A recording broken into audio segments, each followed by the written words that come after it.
My name is Wing Git, currently the group head of tenure excitement at Luxasia. Maybe I can talk about and share my experience, I think, on the learning points across three companies that I worked in.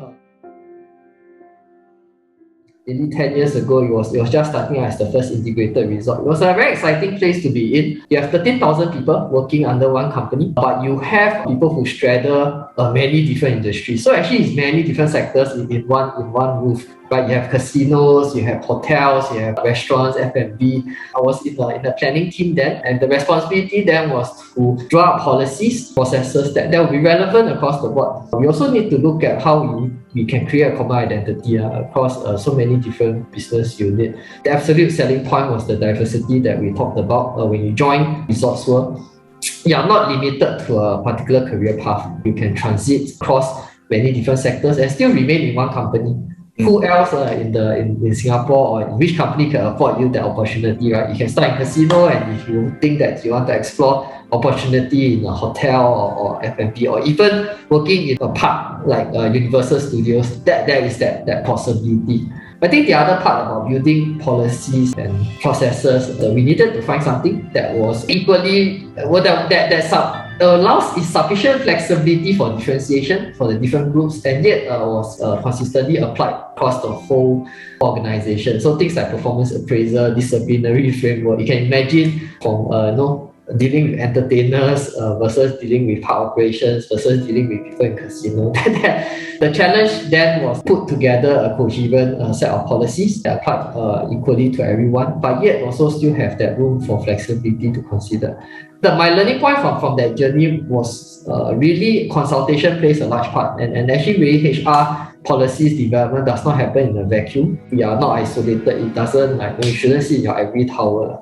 A lot of the engagement needs to take place. You need to really go down, understand the specific requirements, come up with where there are commonalities, right? Where are there common needs across all the different workforce and the business unit, and then also outline where are the parts that are different. The Resorts World experience was pretty good for me, I think, as a starting basis for me to get into a world of HR, because I got exposure to many different kind of experiences, many different kind of people, and I'm very grateful for that. Tell us your second adventure. Okay, second adventure. I think BreadTalk Group is a pretty strong brand in Singapore. The challenge in F&B is a bit different. It's an industry that perpetually faces manpower challenges. Work is tough. Manpower is a perpetual challenge. One of the things that we needed to address was really to look at how we can then reduce the reliance on manpower, yet not compromising on the quality, the services and products that we offer. My time in BreadTalk taught me that actually a lot of thinking and planning needs to happen before you even start to think about whether you want to digitalize. This self-service kiosk, everybody is doing that now. So we did the same thing as in Toastbox. We set up self-service kiosks, easy, right? Just allow people to self-order. The choke point was not actually at the ordering side, right? It was actually in the preparation. If you look at our Toastbox outlet, there was very little space or leeway for us to add that capacity. So it's not something that I can just add another 2 coffee maker and suddenly I can make coffee at twice the rate. There are some operational constraints in that regard. So actually by putting in place things like self-ordering kiosks, increasing the throughput of orders coming in, it led to a decrease in customer experience, because people are able to put in their orders, but now they have to wait far longer for their orders to be fulfilled. Whereas in the past, we had people standing in the queue and they saw that the queue was long and they are willing to queue up for it. At least it creates the expectation in their mind that they have to wait for it. but now that they are able to place the order and then they have to stand around, wait for maybe a couple of minutes more for their orders to come through, it leads to a drop in satisfaction level. Yes, that the digital tool may solve a problem, but really sometimes you have to look at it in a more holistic manner. For the last 2 years, for retail especially, if you recall at the start of the pandemic, and that was when I joined Luxasia. For retail in particular, the start of the pandemic was pretty scary. That was a critical time for us. What we did then was look at what we could do, control the situation. Back then, we also had the view to cast our view further aside as to what will happen post-pandemic, and were there any opportunities that this pandemic presented? We took that opportunity to ramp up our e-commerce presence. We took a critical look at our current capabilities. It's not without pain.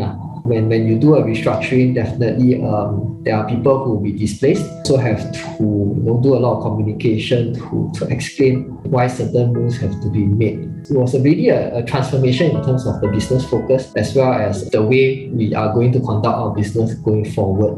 That whole transformation journey taught me a few things. Communication is key. Set the expectation right? Be very transparent about the situation of the company. Give very clear direction so that people are optimistic, right? You continue to maintain that hope and they stay focused on the right direction. I think of people who are affected, we have to be very careful in managing the comms and very sensitive, understanding how they may be perceiving some of these changes.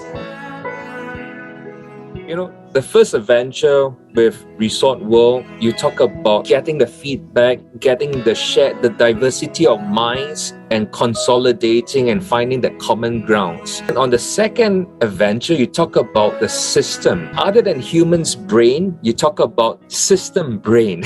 It's not about the very best. Can that tool solve my company's problem right now? With Luxasia, this transformation, being courageous in telling people where we are right now and where we are heading, be very transparent in this communication. Thank you so much, Wing Git, for sharing with me. Thanks, Sherry, for having me. Thank you.